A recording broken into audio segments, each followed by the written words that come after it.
Control and being controlled in work. Finding balance. In work, the relationship between control and being controlled is a complex and nuanced issue. Many young people feel dissatisfied with their leaders' control in the workplace, which is understandable. After all company leaders want to exert a certain level of control over employees to ensure smooth company operations. However, this conflict between control and being controlled can sometimes be very sharp, leading many young people to react intensely. First, we must acknowledge that overly aggressive resistance is not meaningful.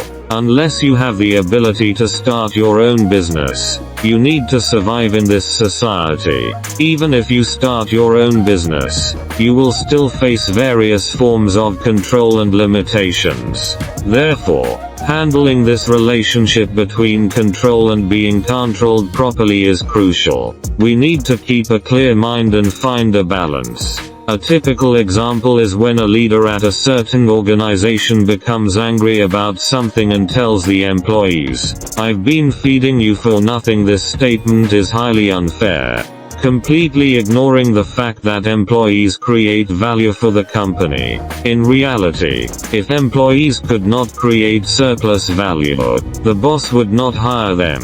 The boss's money comes from the value employees create.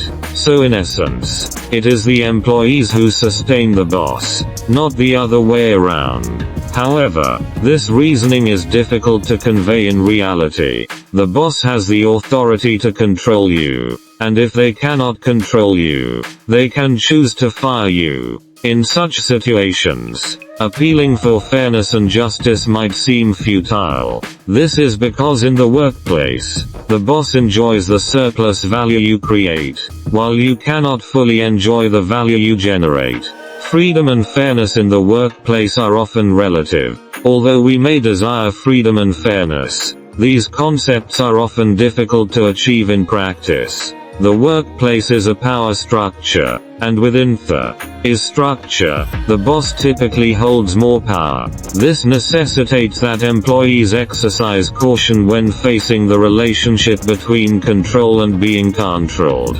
How do we find balance in such circumstances?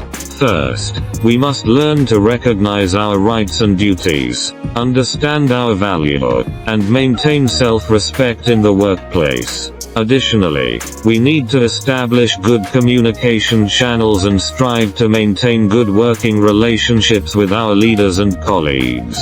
Through communication, we can better express our thoughts and opinions, and seek fair treatment. At the same time, we should learn to adapt to the workplace environment and adjust our mindset accordingly. In the workplace, we might encounter unfair or unreasonable situations, but we need to find strategies to handle them.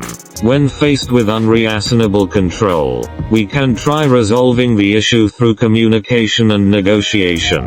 If that fails, we can consider seeking other opportunities and changing our work environment. At the same time, we should recognize that the dynamics of control and being controlled in the workplace are not static but ever-changing. We need to adjust our position and strategies as the environment evolves and seek new opportunities. During this process of adaptation, we should maintain focus on our own development and growth to ensure continual progress in our careers. One effective approach is to enhance our skills and knowledge to strengthen ourselves. By improving our professional abilities, we can increase our competitiveness and face challenges in the workplace with greater confidence. Additionally, we can seek mentorship and feedback from experienced individuals to gain new insights. Despite our efforts to adapt and adjust, unavoidable conflicts and injustices may still arise. In such cases, we must stay calm and seek legal and reasonable avenues to protect our rights. Ultimately, our goal should be to find a way to accept control while maintaining autonomy in our work, enabling us to achieve better career opportunities. So, are you able to maintain a clear mind and find this balance in your work? Are you willing to enhance yourself continuously to gain more agency and freedom? Will you strive for your rights through communication and negotiation? These are questions worth pondering for every young person. What's your answer?